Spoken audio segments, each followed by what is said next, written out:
Hi Fad Campers, it's Grace here and I have some new stand updates I'd love to tell you about. If you're based in the UK, I will be doing some dates in July and August and I'd love to see some of you there. I'll be in Leeds doing a work in progress with Amy Annette on July 4th in the Hyde Park Book Club. I'll be in Brighton on July 6th with Alison Spittle in the Comedia Comedy Club, and I'm going to be doing my own work in progress show in Glasgow on July 12th at Good Egg Comedy. Also then, I will be at the Edinburgh Fringe, of course, for the entirety of August, from July 30th to August 24th. I'll be at the Assembly George's Square at the Crate, 10 to 3 every day. Would love if you could tell anyone you know who's going to be at the Edinburgh Fringe to come see my show. I'd really appreciate it. Thanks, guys. This show is part of the Head Stuff Podcast Network. What's the best way to reduce? Eat plenty or starve yourself? 30 pounds in just 18 weeks. Jenny Craig totally worked. I love to eat, but overeating made it impossible to lose weight. My body wants bread, and I'm going to give my body what it wants. Oh my God. So I lost Naturally. Medical studies prove that overeating is the number one reason for weight gain. If you need to lose weight, use the natural spring away and bring your weight down without the use of the same diet. Welcome to Fad Camp, a podcast that throws a comedy eye over our societal obsession of diets. Now, a little disclaimer, we are not health experts, but we are fad diet connoisseurs. I'm your host, comedian Grace Mulvey. And I'm your co-host, Conor Dowling. Welcome to Fad Camp.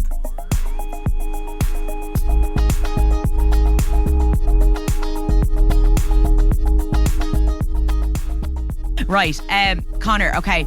This week's episode is going to be on Slimming World. Dun, dun, dun. We didn't even rehearse That was a harmonised, well-timed sound effect, and I'm ruining it by explaining it.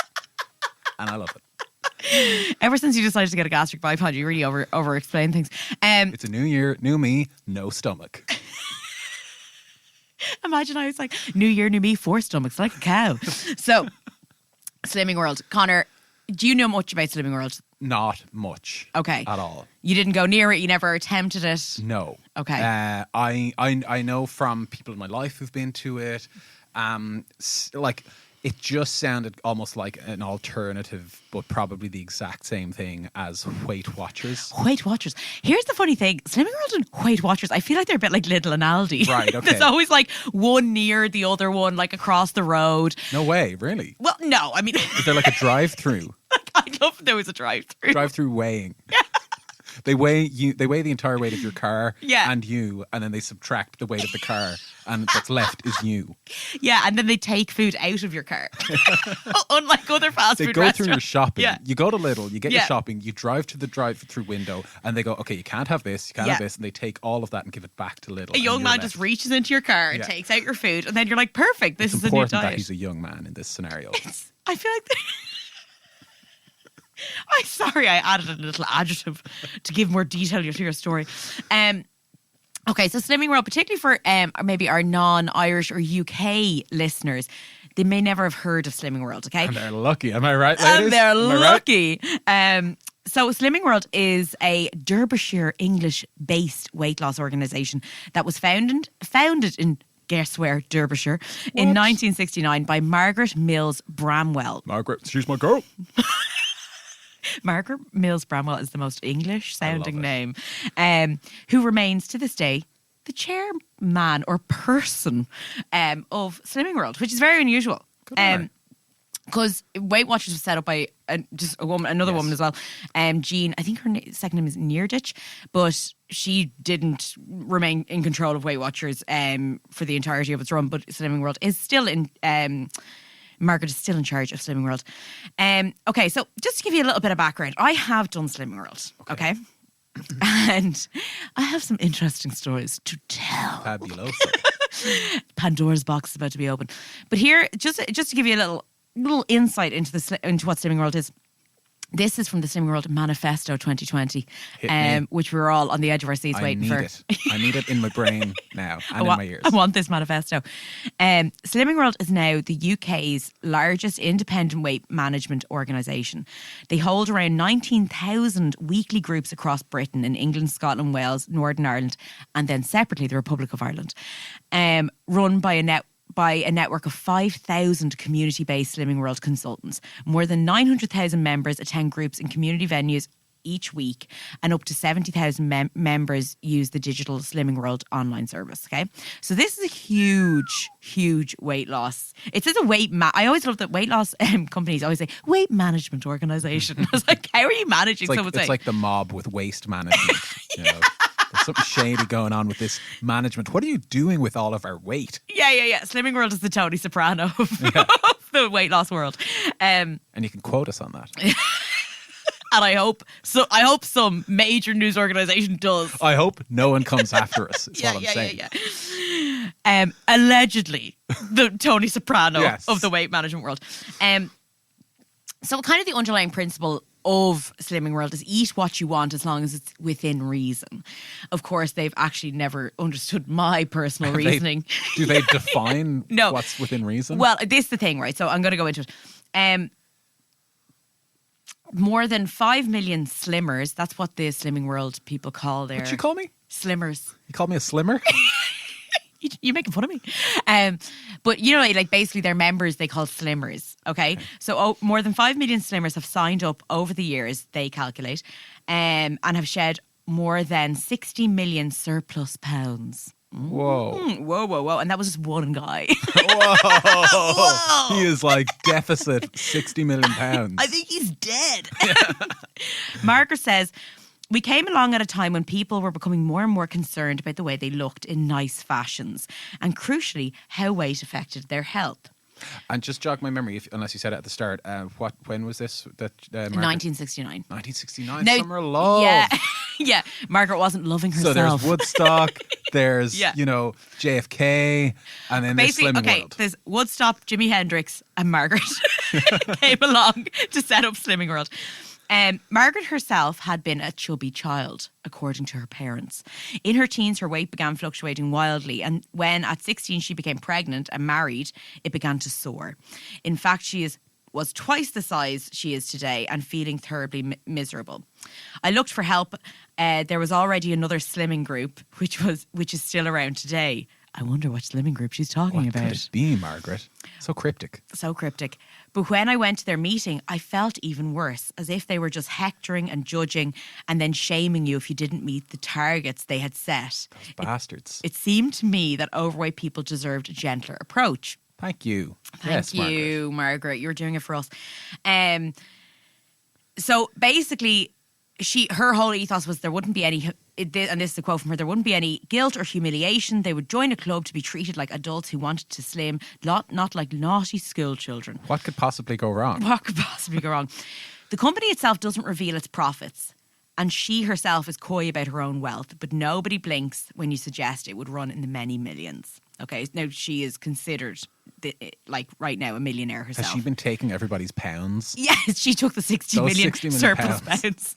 Those 60 million pounds were just resting on my waistline. When I said they lost 60 million pounds, I meant money, not weight. Oh, yeah. Then in 1996, she was dealt a harsh reminder that even though this accomplished businesswoman can't control everything in life, she was diagnosed with cancer and underwent a hysterectomy. Oh. Have I been lucky? She asks. I used to wonder where it came from, but when I was 18, I learned that I had been adopted and that the couple we used to visit in London were actually my birth parents. My father, turned out, was a small-time businessman. I wonder now if some of his entrepreneurial genes could have passed on to me. Otherwise, I might have carried on as a secretary with an old van and a weight problem. That's so specific. It's very specific. Basically, and I didn't know there were entrepreneurial genes. Yeah, that's a DNA thing. That's a DNA thing. Okay, Yeah. Either your ancestors were entrepreneurial or they weren't, and you'll know by how you are. Your ancestors were neither entrepreneurial or van owners. Secretarial old van owners. The reason I kind of went into the background of Margaret there is it's because Slimming World, she's still the chairperson of Slimming World.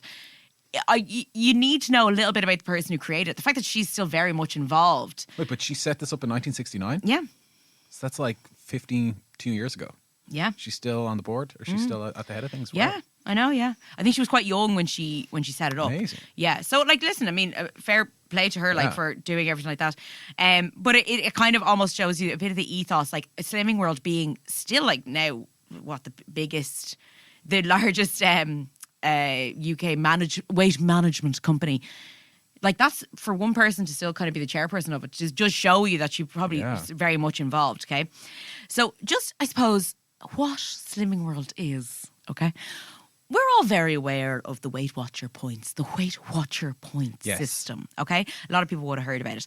Slimming World is, you know, like every weight management company, they have a way of basically, it's like they'll say we don't count calories, but in many ways it's counting calories. Yeah. It's just that it's like, oh no, we're not using an abacus, we're going to use a calculator. Yeah, we don't count calories, we count food dollars. You know, it's like, okay, my bad. Yeah, we totally different. We count food Pokemon, and you're like, what? You got to catch them all or not? So confusing. I don't understand.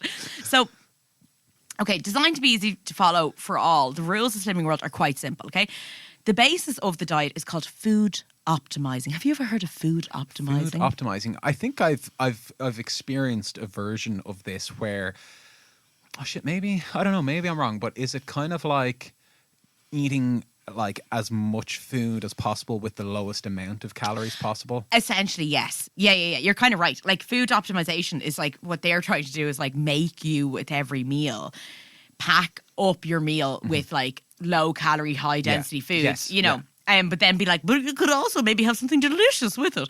But not very much of it. But not too delicious. Only half delicious. Only bland foods for you, slimmers.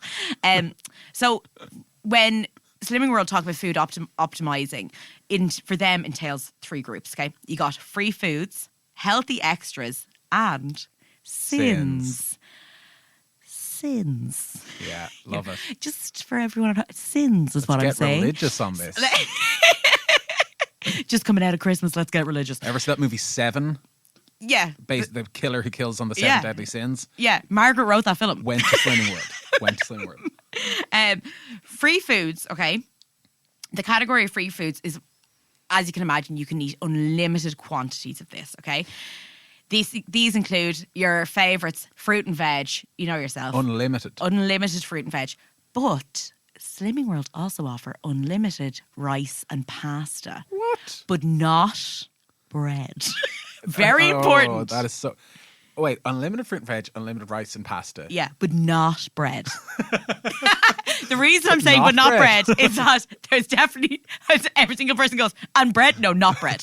How dare you? Bread is the devil's food. Yeah, How many times you think you can have an unlimited amount of bread? Are you insane? So that's you know the way people always say if they were ever given like 24 hours to live, they would just take like some crazy cocktail of drugs and just like dance the night away. Yeah. I would do that except with bread. You know what I mean? I thought about this recently, and I, honest to God, would just like end it all with bread. Oh. What kind of bread?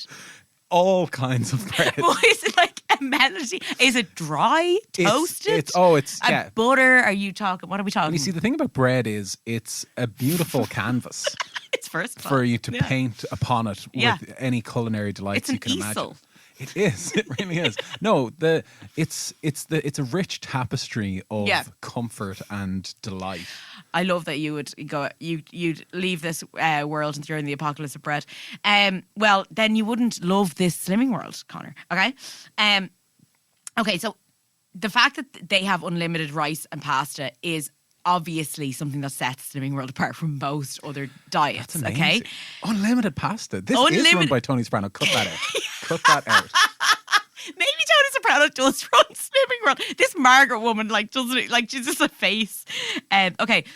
However, there is a subcategory within the free food called speed foods. Okay. What? And these are essentially certain fruits and vegetables. So the goal is, so you have a third of your plate should be the speed food. Oh, I'm so confused. Okay, can we get a plate out and just Yeah, okay. So a third of your main meals should be the speed food, which would be fruit and veg. Then you can add loads of like pasta and rice onto it, but a third of your plate has to be fruit and veg. So that's how they get you. third of your plate? I mean, that sounds kind of normal, doesn't it? A third of your plate has to be fruit and veg. But you know, like people are like unlimited pasta, but if a third of your plate has to be fruit and veg, there's a limit. there is a limit, you know. And then okay, and so that's like salad fruit. Unlimited? That's bullshit. Like, so are you so only it's allowed, actually limited. Are you only allowed to have one plate for dinner? Like, are you able to have? No, you can have like 10 plates, I'm sure, but like, you know, I don't know how many plates of dinner, like, you know what I mean, you can possibly have, really. Like, Oh, well, you haven't met me. is that a challenge? The healthy extras have an A and B choice each day. So the A encouraging you to choose between milk and cheese, and the B between breads and cereals. So you're not doubling up, okay? So you Beef get for bread, baby. B for bread. The sins. Now on to the sins. Let's get sinful. So the sins, apparently, sins are spelt with a Y, so it's S-Y-N-S. Apparently it's short for synergy, not for... Come on, people. What? No. Yeah, that's what they say. Did you on the know that when website. you were in Slimming No, World? Sinning World? Never once did someone go to me, oh, the sins? You mean the synergy points? And like, no, you say it's sins. You say I've sinned. Yes. Yeah. Literally, they say, did you sin? Yeah, like, you because know. people who in my life who did it would say like, oh, I had X amount of sins. I sinned. I think I'll sin with this, you know, item. There was no way they thought they were saying, oh, I think I'll synergize with this. Like, yeah. no one went, oh, I'm just actually going to synergize with this purple snack bar. Okay, so the sins, short for synergy, are your bad foods. From fats like oils and butters, chocolate bars and crisps. The daily allowance of this depends on your weight, with those above a certain threshold being granted extra treats. Although not 100% clear how sins are calculated, it would seem they're based on calorie density. Okay? So when I was actually in Slimming World, your sins per day were between 5 and 15 sins a day. Out of how many? Wait. Between 5 and 15. But say like a bar. I remember having a bar of like a purple snack bar, which is just, for some reason, was a very easy thing to sin, was 5 points, 5 sins, right? It's a very nice bar. That's it's a bar. Oh, lads. And once again, anyone who's not from the UK or Ireland, I'm sorry you don't have it. It's an absolutely delicious bar if you can get it. So basically the way Slimming World say it, they say sins are the way members can guiltlessly enjoy the foods that many weight loss plans ban outright. By calling it sins alone, I'm going to say bullshit on guiltlessly enjoy the foods. The word sin. Oh, it stirs up guilt, absolutely, and shame. Yeah. They also have, like, Slimming World are very interesting in the fact they don't kind of like, in Weight Watchers, you can earn points through exercise. Sure. Slimming World, they don't do that. They promote a thing called body magic, which is basically like incorporating physical activity into your daily routine, which is once again very good. Like taking the stairs instead of the elevator, things all like that sort of stuff. And actually, funny enough, I do have a thing now where I used to, when I was in Weight Watchers, love the whole like fit points, earning fit points. But there's a weird thing of like, then that links in your mind exercising directly to like counterbalance food when actually just exercising because you like the way it makes your body feel is just a good way of thinking.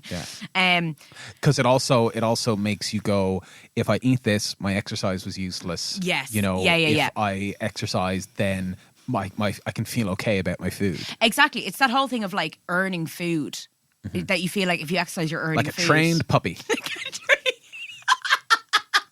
I feel like when I come home, like if I come home on time, I press my doorbell, a little hand thing should come out and give me like a little piece of chocolate. And A little snack bar. Yeah. Just, purple snack bar.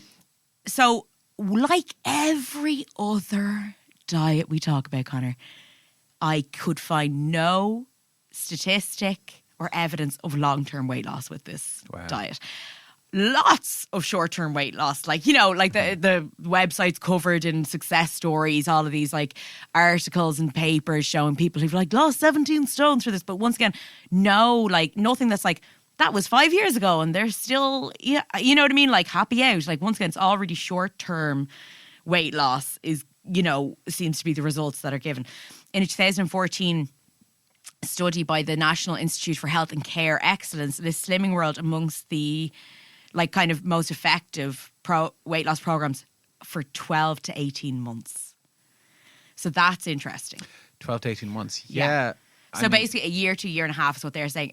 The most effective for a year. But like, once again, that's the thing of like, okay, but where's the effectiveness for 5 years, 10 years, 20 years? Do you know what I mean? Like, I mean, because I think 12 to 18 months is an interesting amount of time because it's kind of like, that's like, 12 months, it's the cycle of a year. Yeah. You know what I mean? Yeah. You start in January and you have your ups and downs throughout the year. Yeah. And if you make it to Christmas weighing less than you did the previous Christmas, then that's technically the diet has been successful. Yeah. But how challenging has your year been in terms of battling with those ups and downs? Yeah. Okay, so let's say you make it to that Christmas and you're lighter than you were at the start of January. Yeah. Which, by the way, lighter could be totally £5. Totally. Do you know what I mean? Yeah. Like, yeah. Yeah, exactly. It could be, you could be the same. You could have broken even, you know? So then let's get into January and we're like, okay, let's do this again. Yeah. Back on the horse, maybe had a little splurge at Christmas and let's do this diet. Are we going to last another year or are we going to last up to 6 months maybe? You know what I mean? So it's like that's what 12 to 18 months says to me. Yeah. Do you know what I mean? It just says, oh yeah, the cycle of a year and the challenges that brings. Like. Yeah. And I always think, you know, like, it's like the cycle as well of going into a season. Like you can, a lot of people start diets, you know, January, they get to June, the holiday season, summer, here we go, we're going on hollybops.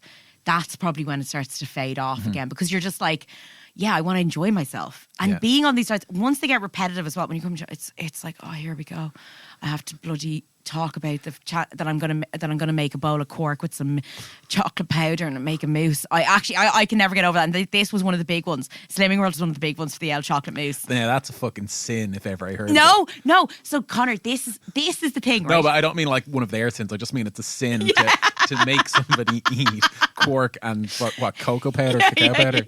Oh, so bullshit. that was the thing. Cork was free.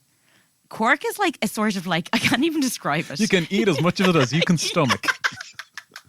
Because you're not going to get past like 2 tablespoons of that garbage. It's like a sort of sour, it looks like a yogurt, but it's not. And then then they would be like, oh, to make a mousse out of this, you put in a few teaspoons of cocoa powder.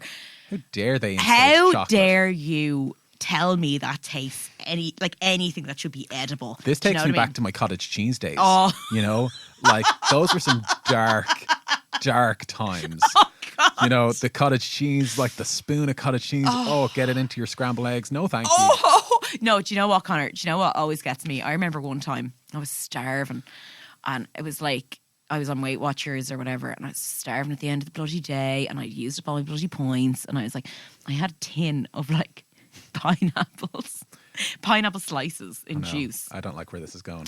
No, but I love where this is going. But I just remember being like to my friend, I was like, oh, do you know, like I just hadn't lost weight in ages. Yeah. And even though I was sticking to the diet, and I was like, do you think it'd be bad if I just ate this tin of like pineapple slices? And she was like, there's probably a lot of sugar in that. You probably won't lose any weight if you do it. And I was like, okay. So I didn't eat the fucking pineapple slices that I really wanted to eat. And you know when you're like, how did I stand there hungry? Like I was really hungry. And I was like, what if I ate this tin of fruit? And she's like, bad idea, wouldn't do it. And I'm like, yeah. Like that's where you get your mindset into. Or like, what if I had a tub of this cottage cheese? Do you think that's okay? Even though it's unlimited, like, do you think I should? And I've done that with a spoon. I've stood at a fridge with a spoon and a tub of cottage cheese and I've gone to town. Oh my goodness. Wow, I just got flashbacks. So a few stories, right?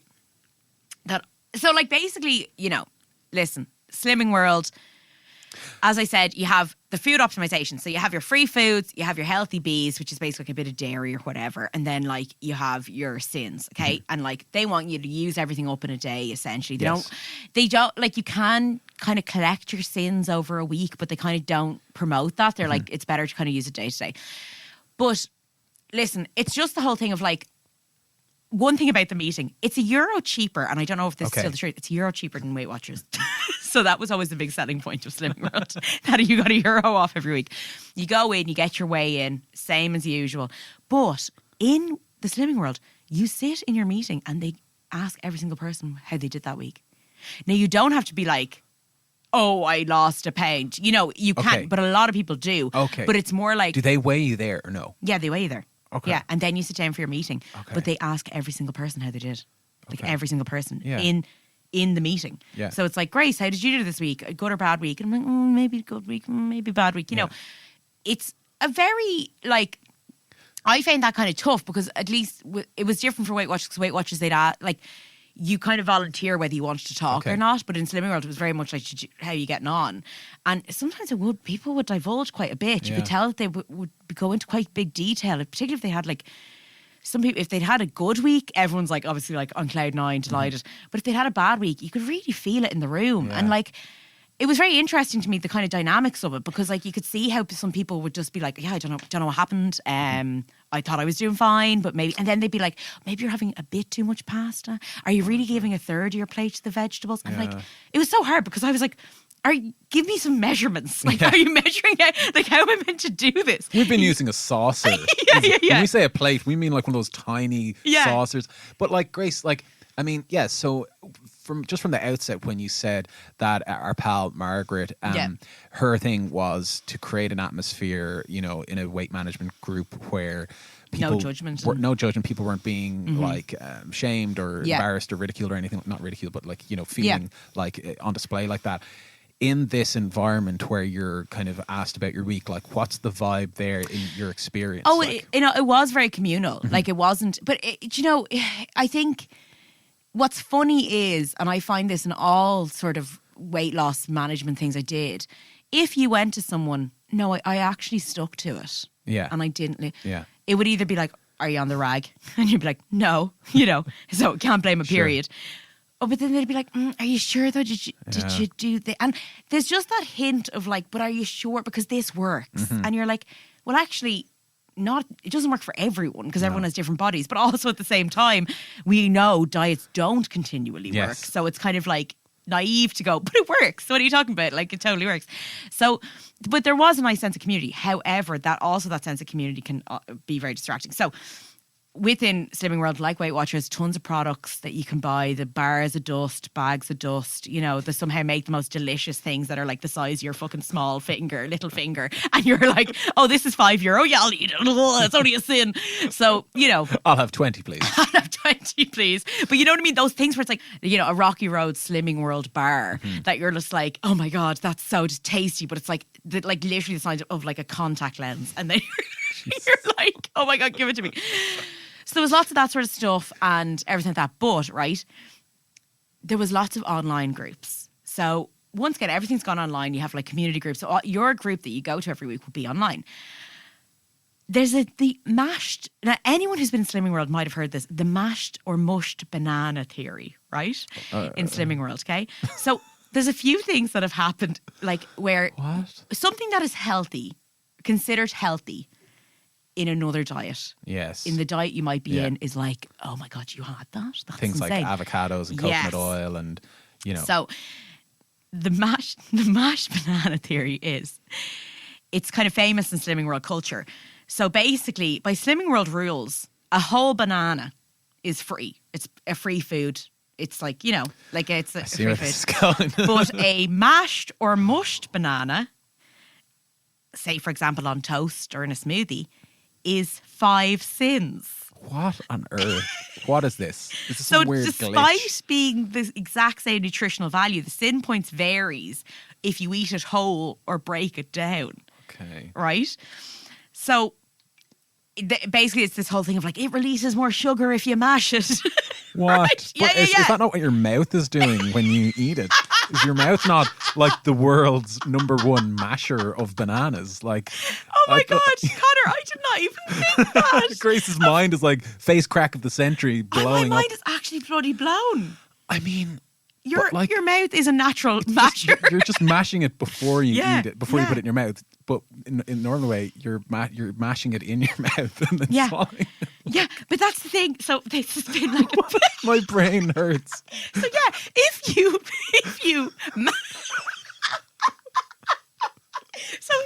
mash a banana like with a fork or whatever onto toast, if you eat that, it's 5 sins if you do it before it enters your mouth. But if you mash a banana in your mouth, It's like it's, No it's all sins. good. It's all free. good. It's all good. Your mouth takes the damage. Yeah, but that's what I mean about diets sometimes being Yeah. making so little sense. Yeah, but those are the kind of things that you will obsess over, Yeah, and those are the type of yeah. things you will like argue with like Yeah. a family member or partner about Yeah. it. They're like, "Oh, I'll prepare lunch," and you're like, "Oh, cool, thanks," and then they go and mash the banana, and you're like, "Are you fucking trying to kill me?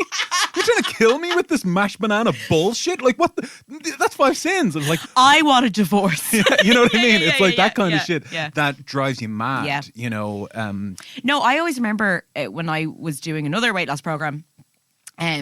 Once again, it was that thing of free foods, and red peppers and green peppers were free foods, but there was restricted vegetables, and a yellow pepper was in restricted vegetables. And I remember I was so demented on this diet this time. I remember and I'd already had a restricted vegetable that day. You're only allowed one. I came home, my dad... The forbidden vegetable. The forbidden yellow pepper. But my dad had made like a stir fry, and like especially for me, he's such a good man. I came home, he had put yellow pepper in it. And I was How like, insensitive. and I was literally like, I can't, Dad, I can't eat that. Yeah. Dad, oh my God. And I had a breakdown. Like I had a little bitch fit. I was like, I have to take that out now. It's a restricted vegetable. And I was losing my mind. I'm like, if doesn't a yellow turn into a green pepper? Doesn't it? Grace, I'm not a horticulturist. I can't. I'm gonna look that up. I am I'm speaking into a pretty yellow sure. microphone right now. I'm very conscious of it all of a sudden. I hope it doesn't make me fat. Yeah, but, like, it will. It's on the restricted microphone list. But do you know what I mean? That sort of mentality where we don't actually even question as to why the hell a whole banana but would you be know, changed. because, and I think the reason why we overact so much in those situations, and I think I'm speaking from experience, is because when we're following this diet, we believe that if we follow all of the instructions that have been given to us, we will achieve our goal. We will lose weight. Yep. So if we stray from it, even if it is something that our normal rational mind would stop for a second and go, hang on a second, what's the difference between a mashed and non-mashed? What's the difference between yellow pepper, green pepper? You know, our rational mind would normally go like, it's probably negligible. And even if one is somehow slightly metabolizes slightly differently, it's not going to make you as big as a house. Like, you know what I mean? It's not going to just suddenly like, whoa, what happened to that 10 pounds that I lost? You know? And you know, that's what's so, I think, dangerous about dieting is that when you go into a diet, you go, okay, you guys have figured it out. You guys have, you've got the magic ticket, the golden ticket. So if I follow your every instruction to a T, you're telling me my body's going to change. I'm going to have this quote unquote desirable body that like everyone tells me I need to have, which is to be a slim person. Grand. So when you stray at all, whether even if we were like, sometimes, you know, when you go in sometimes when you're on a diet and you'd have lost weight and you'd be like, oh, that's weird because I had like a pint on something and I didn't kind of count it or I had a thing. And because you're like, actually, overall, it doesn't matter. Like, as in like straying from it a little bit is not going to make that big of a difference. But in your mind, you are like, no, I have to stick to this. So, it's an all or nothing kind of approach as well, because then I think that can also be a self-sabotage kind of thing as well, because you can go, oh, okay, well, I've had, you know, a pizza for dinner when I should have had, you know, the chicken burrito bowl or whatever. You know, it might as well throw the baby out with the bathwater. Fuck this, it's not working. You know?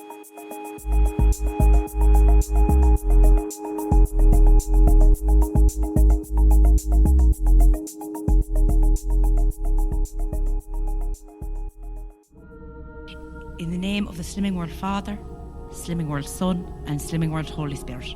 Amen. Bless me, Slimming World Father, for I have sinned.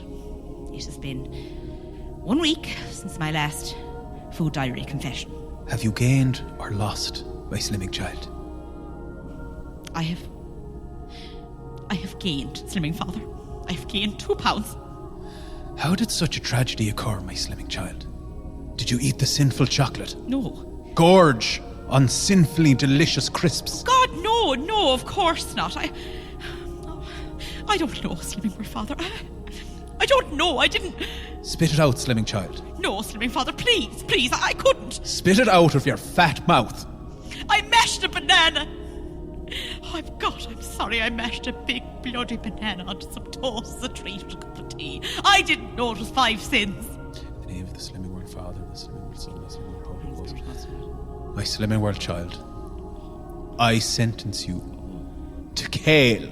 Oh, Father, please, no, Slimming Father, please. It's disgusting. Kale salsa. Oh, jeez. Kale crisps. Oh, Slimming Father. Kale smoothie. No. You will burn in kale.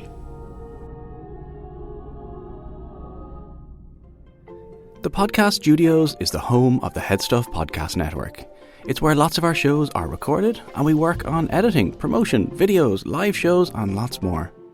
As a podcast production company with 3 state-of-the-art studios for audio and video in Dublin city centre, we can work with you to tell great stories in a professional and engaging way. From government organisations to charities, arts groups to international brands, entrepreneurs to hobbyists, we've worked with everybody and we can help you to get the word out. Whether you need studio time, you're hosting a live stream or webinar, or you need support with editing or marketing, we can tailor a package for you. For more info, head to thepodcaststudios.ie. Hey guys, hope you're enjoying the episode. If you want to hear more bonus exclusive content for Fad Camp, make sure to log on to Headstuff Plus, and for as little as $5 a month, you can support our show and other shows in the Headstuff Podcast Network and hear exclusive content from Fad Camp. That's bonus episodes, photos, videos. It's a really good time, so we hope to see you there. Now, back to the show. So that brings me on to Avocado Gate. Oh, okay. Avocado. So when I was on one of these Facebook groups, right, for Slimming World, this guy wrote on Facebook, I'll never forget it. He wrote on Facebook, went, hi guys, I'm after eating some sushi, right? But I didn't realise there was avocado in it. Can someone help me sin this? Like, how do I calculate what sin it is? As in, can someone help me hide this body? No, yeah, guys. Body. Hey guys, no questions asked, please. If you could just be here by 12. Yeah, I need to get out of town, lay low for a few days. Has anyone got somewhere I can hide out? My coordinates are north. Please delete this message. In fact, destroy your phone entirely. Remove the SIM card. I'd love if he just sent a Snapchat and it disappears. Yeah. So he said, listen, I went out for sushi, and because, you know, rice is free on Slimming World, if sushi's no problem. All you can eat, boy. But there's avocado in it. So he was like, can someone please help me? I didn't realise that there was avocado in this. Can you help me sin this?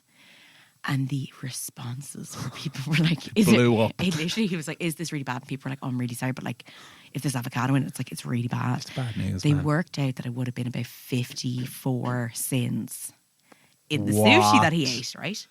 And he responded and went, oh my God, I could cry. I really want, he's like, I just feel like making myself sick. Yeah. I want to make myself sick. Then someone else came back and they were like, I actually think it might be 38. You could sin at 38. But you know, when you're like, all of these people were the average age of like 40. Yeah. And I was like, what is wrong with us? That a poor guy is going, I think I'm going to make myself sick. Yeah. And people are like, yeah, I understand, but blah, blah. And it's like, no, this is nuts. It's avocado. Like, it's nuts that like, this guy is now freaking out because he thinks he's done something so bad by having some sushi with avocado in it. Because if you're in a diet, they make certain foods seem terrible. And not terrible, like you've done something wrong by having this. Look how sinful it is. You're going to spend your sin, like look how many sins are in an avocado. And you're like, then you think, oh my God, I'll have destroyed everything I've worked for, everything I've done. That's the mentality. So when I saw that, I went, I think there might be something wrong with this diet culture I'm in. It was truly a moment where I went, oh, this just doesn't seem right. Yeah, you know? And I'm sure anyone who's listened to this, who's ever been on a diet, like myself included, you know, you can just relate to those moments so much. And for me, it was those kind of like, you know, high protein, low carb diets where you eat something and then you're like, oh crap, I think there was rice in that, or I think there was, you know, there was some sort of forbidden carb in it. Yeah. There goes all my hard work. I'm such a piece of shit. Yeah. You know, thankfully, I don't think I've ever eaten something and been like, oh, I'll make myself get sick. Oh. But I can totally see the thought process of how quickly you could get there. And especially when you feel like you've been doing so well. And then like sushi, come on, like how much sushi would you have to eat a full avocado? There's like a fucking half a teaspoon of avocado in a piece of sushi. You know what I mean? I know. You have to eat like 50 pieces of sushi to eat one full avocado. Do you know what I mean? Like, come on. Connor, I didn't even realise that. But yeah, that's so true. And like what you're saying is like 38 sins. Like what? Like this avocado is like this like fat assassin. Like it's just gonna land in your body and just you're gonna balloon up. And like, you know, you'd swear like, yeah, an avocado or a mashed banana, like these things are like these like diabolical foods. Yeah. They come from bloody nature. Like, I mean, how bad could they be? I'm sure they're better than the like, you know, the thimble-sized rocky road that has been constructed in some lab, you know, by the slimmers themselves.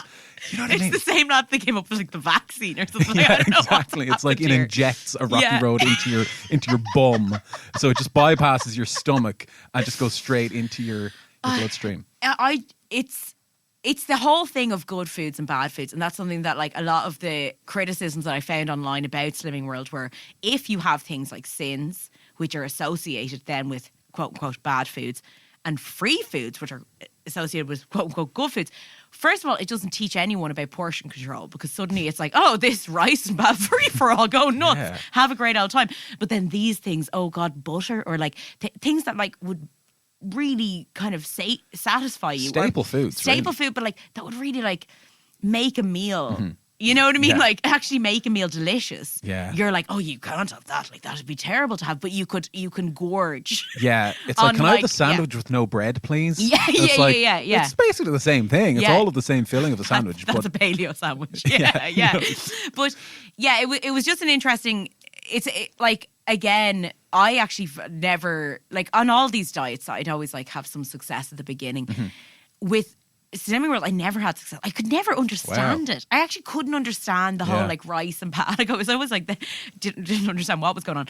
One thing I always remember as well, and this was a big controversy in Slimming World, Muller light yogurts were free. What? There Slimming has World. to have been some sort of... I think there was... listen, someone was getting paid some somewhere. sort of There was some deal was done. Some like billionaire over-ordered on Muller lights and was like, please take these. But basically, when I say I used to eat, I think about 4 Muller lights a day when I was in Slimming World, because like it was like, oh, something tasty that I can eat. And I just eat like 4 a day because I was like, they're free. I can eat them all the time. In September 2018, dieters on Slimming World, the Slimmers, were left outraged after the company scrapped Muller Light yogurts from their sin-free list of foods. They're now rated at 1.5 sins per pot. Listen, there was some scandal there. There was a falling out there. Someone sold stock. There was Muller a Light. boardroom meeting, and there was a group of people going like, "What the fuck are we gonna do?" They're suddenly simple. All these years we've been peddling these yogurts as sin-free. Oh my ass is on the line here. You know what I mean? Like, yeah, totally. Over yogurts. Over yogurts. But I do remember rejoining Slimming World and thinking like, what? The Muller Lights? Like, because once again, I've rejoined because I'm an idiot. It's like, welcome back to Slimming World. You'll see we've had a massive facelift since the last time we saw us. In fact, all that's changed is that Muller yogurts are now 1.5 sins, and then I slapped the woman across the face. Everything else is the exact same. It's the same. There was the same one as well. Anyway, dieters were rocked by claims that popular low-fat sausages were 9 times worse than they originally thought. Slimming World said. Now listen to this. Slimming World said Porky Lights should be counted as 4.5 sins instead of the 0.5 that they had been telling people before. Oh God. The Healthy Banger was a massive hit among the 900,000 members. People lost their minds. They lost their minds. That is crazy. Like, it's like, you know, when like a pharmaceutical company has, you know, been giving people this like drug for, you know, whatever they're going through, whatever illness they have for years. And then they come out like 20 years later and like, oh, by the way, that was making everybody sterile. We're sorry. Stop taking it immediately. Actually, did I say that cured diabetes? It actually gave you diabetes. It actually gave you all sorts of side effects, and we're sorry about that. It's like, come on, guys. I know, get it fucking right. Like, but that's the thing. And something that was a staple, they're suddenly like, actually, now we've just completely changed it. That's mental. No wonder shit wasn't working. Having too many porkies and fucking Muller Lights. I was dipping my porkies into my Muller Lights daily. So, okay. Yeah, so other bits, right, that I found out about Slimming World that I find alarming and surprising. And slightly arousing. All at the same time. So Slimming World on referral. In 2000, Slimming World pioneered the first ever NHS, which for anyone outside the UK is their health service system. National Health Service. Yeah. National Health Service. Weight management referral scheme.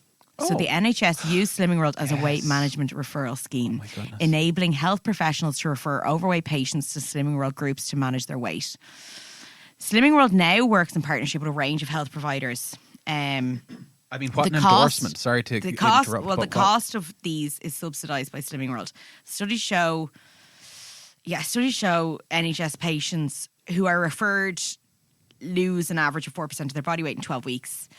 Do you know what I mean? I know what you mean about what an endorsement. One thing I would say is that I do have a real issue with a government entity using a private business which profits from weight loss as their referral scheme. And frankly, I don't know if you've seen, but like only in the last like year or so, the Tory government, which are in charge, have been this whole big like the obesity epidemic. Oh God, yeah. You know, I don't know how really I think I don't. Come here. Frankly, I'm not saying it's a good thing. I'm not wonderful. No, news. but like it only gives the Slimming World more credibility because they're like, look, we're endorsed NHS, by the NHS. You know, so people are going to be like, holy shit, my doctor says Slimming World is good, right? Yeah, I just have a real issue with a government entity using a private business. Do you know what I mean? To refer patients. And like, as we know, there's lots of discussions going around that like doctors are like, will say to a person who's overweight or a big person, oh, your shoulder hurts or your stomach hurts. It's because you need to lose weight. Yet to a thin person, oh, let's do some scans, get bloods because, you know, there might be something wrong here. So that also on top of it, if like Slimming World are getting referrals from this, it's obviously it's being subsidized. Or if you're a thin person, they say, you might be working out too much. Yes. You might be working out a bit too hard there. So it's like, how fucking much do you want me to work out? Yeah, exactly. Slimming World for young people. This really got me. Okay, kids. So, in 2006, Slimming World launched their free-to-go plan, especially designed for young people between 11 and 15. The focus, they say, is always on health, not weight loss, and achievable levels of activity. We encourage young members, along with an accompanying parent or guardian, to make healthy food swaps and positive lifestyle changes. And they have about 30,000 11 to 15-year-olds attend Slimming World free of charge. Wow. How come while they're young? Oh my God.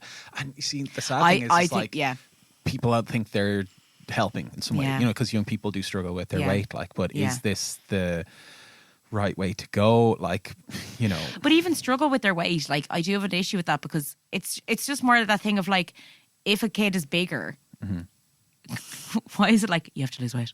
Or can we just be like, okay, so you're not happy in your body, which 99.9% of teenagers are not happy in their body. So how about we find a way of getting teenagers to have a better body image about whatever body they're in, rather than go, so why don't you go to a weight loss program where you're going to watch a lot of older people talk about how they can't have a bloody avocado in any sushi because they'd rather make themselves sick. Do you know what I mean? And I know that's a very extreme example, but even if you are allowing 11 to 15-year-olds to go to these weight loss programs and sit free of charge, and you're like, oh, it's not about weight loss for you, but watch these adults fixate on food and fixate on a pound loss or a pound gain. Oh, this means it's a bad week. I'm not like, I'm failing because I'm a bigger person. Like, watching even adults talk like that and normalizing it is just, I couldn't believe it when that was on their website that that's what they do. Yeah. You know what I mean? When you're supposed to be young and having fun and like not with these very, you know, weight of the world kind of like issues, like, you know, because you're in these meetings and people are talking about their lives as well and stuff as well, you know, and you're a teenager who could be doing a million other things with your time and your life and your health and your fitness, and it's just like, it is just such a limiting thing, and it just reinforces the idea that being overweight is this like huge problem that needs to be, you know, sorted out quick. And if it's not, then, you know, there's something wrong with you because you're different, and being different is terrible, you know. So I mean, it's just such a minefield because, like, you know, being a teenager, you know, in school, in a lot of schools, sports is a very kind of you know, elevated thing that people do, and sport is like traditionally associated with people who have high levels of fitness Yeah. and low levels of body fat. Yeah, so yeah. if you're in a larger body or plus size person, then chances are you've been excluded from some sports, unless it's the kind of sport that being a bigger size, person, helps. Helps with, so it would make sense that even if you feel physically okay and are okay with your body size, you've been led to believe that it's a disadvantage. Yeah, oh, totally. So you're likely to go to something like this if it's offered to you for free. Absolutely. And imagine if we did it for 11 to 15-year-olds instead of being like, go to these Slimming World classes for free. Imagine we went, how about we go to these body positivity meetings where people talk about embracing their body and how it feels to feel good in it and what you do to make yourself good in your body, moving it in a way that like makes you feel better and just maybe enjoying food and stuff. What if we did that for 11 to 15-year-olds for free? Wouldn't that be amazing? What would they come out with instead of watching people go, I can't mash this banana because it'll give me 5 sins. Love the accent, but I just did. Anyway, and then they have a supporting women through pregnancy program. I couldn't even open my mouth to say that. Not going to touch that one. Now, they do work with the Royal College of Midwives in the UK to develop this policy. Another fine endorsement. Yes, another fine endorsement. Fair play to the PR person in Slimming World. Slimming World is the only weight management organisation to support women through every stage of their pregnancy, from pre-conception to postnatal care. For pregnant women, the focus is not on weight loss, but on healthy lifestyle changes with the support of their midwife. Now, that actually all sounds good. I mean, particularly with the support of their midwife. Great on paper. But once again, I just don't like the fact that it's a private company No, that of makes course. profits Yeah. dealing with the very complicated weight and pregnancy and women and their body image. All of that sort of stuff that comes into a lot of women go through a very difficult change of their body. The difficulty dealing with the change of their body, the weight gain, weight loss, whatever it is, your body changes quite a bit during pregnancy and afterwards. That a private business is dealing with this probably wouldn't be my preference. I think there should be more money put into like public, you know what I mean, spending of helping women, you know what I mean. And are these, do you know now, are these pregnant women mixed in with the Joe Public classes as well? Or all I know is that they have this program. Yeah, right, I didn't see classes, so I don't know what the story is there. But I like that they said, it's when you're pregnant, it's not focused on weight loss, but that probably means to me that before and after there's a focus on weight loss. As soon as that baby's out of there, you are up on that scales, missus. You know what I'm saying? So you just need to come straight from labour to the class. So one article I saw on the website, the heading of the article was, how much should I gain during pregnancy? Okay. Right? And what I found interesting was pregnancy is a time, this is in the article, pregnancy is a time of life when gaining some weight is to be expected. It's natural to be concerned about your food intake, how much weight you could gain and how active you should be. So they say in the article, you might be surprised to hear that there's no formal recommendations for weight gain during pregnancy in the UK. However, modest weight gain is thought to be essential. So I was like, so the answer is there's no too much weight that you can gain during pregnancy. This shouldn't even be a conversation. And actually, the fact that it is a conversation is more alarming for the healthcare service than it is that a private business should be like, we'll help talk about it. In the UK, there's no guidelines for it. It just means that the fact that women are preoccupied with how much weight they gain during pregnancy is a sad reflection. Totally. You know what I mean? What it sounds like you just said from that article was there's no official recommendation for how much weight you should gain in pregnancy. In the UK, no. In the US, there is, yeah. But we think, don't. Do you know what I mean? We think... No, but it's the fact that they said moderate weight gain is essential. And when you're using terms like moderate, using terms like within reason, what are you talking about? Yeah, it's too vague. It's way too vague. And there's so many different types of women, body shapes that get pregnant. Totally. You have absolutely no idea the genetics of this person. And then you're like, moderate? What the hell does moderate mean? You know what I mean? These words are almost used to kind of confuse people and then go, within reason to one person is another person's overindulgence. Exactly. Within reason and moderate are two vague terms that allow a little bit of wiggle room. Yeah. So if you want to, impose your structure of diet and exercise and sins and, food trigonometry or whatever the fuck it's called, you know, then by using within reason and moderate terms like that, it allows you to kind of get in there and, you know, just be loose and vague with it. Yeah. Well, listen, that is my episode on Slimming World. Just thought I'd Gorgeous. give you all those little details about it. A very interesting weight management company, Yes. I have to say. I didn't know half of the stuff when I researched it. The fact that I had been to it, I've joined, I think, twice. Maybe 3 times. Listen. Yeah. Sure. It was like Weight Watchers, like any kind of. You like, just rejoin again and again. It's the getting back up on the horse, isn't it? Yeah, you know, yeah. Of so many diets that we do over the years. It's like, Yeah. oh, I have to go back. For me, it was like we said in a previous episode, it was always the slow carb diet. throughout Yes, the 20s. It was, yeah. I need to get back on the slow carb diet. Yeah, for it's years. always like it's there in the background, and you're like, oh, I have to go do that thing again. Yeah. It's like a thing where you're like, oh yeah, I'm not doing that. I'm terrible. Yeah. I should be doing that again. But even when you're Yeah. not doing it, it's still present. It's still Yes, like for yeah. me when I was doing the slow carb, it was, you know, extreme while you're doing it, and then when you're not doing it, you're not doing it. But you would still try to make your meals. Yeah. You know, when you thought about it, oh, how much does this line up with that other diet Yeah. that I used to do? You know, and oh, this thing that I'm eating is not, you know, in line with this diet that I used to do. So it's like it's always there. It's always there, and then you're like, "Oh, I'm bad because I ate an avocado, and I wouldn't be I'm eating a an bad, avocado. bad girl, and I need to be punished. Oh, I want to mash that banana With before I my put it in my mouth."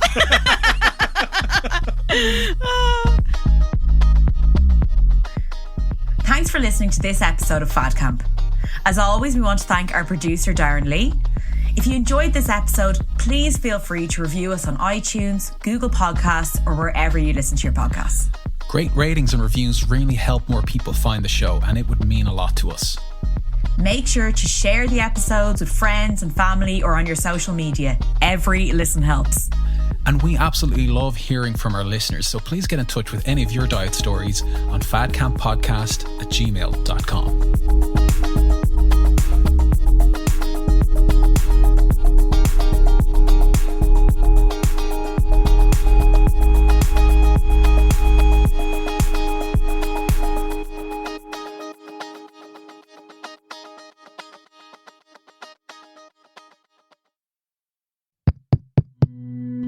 This show is part of the Head Stuff Podcast Network, a hub for the creative and the curious.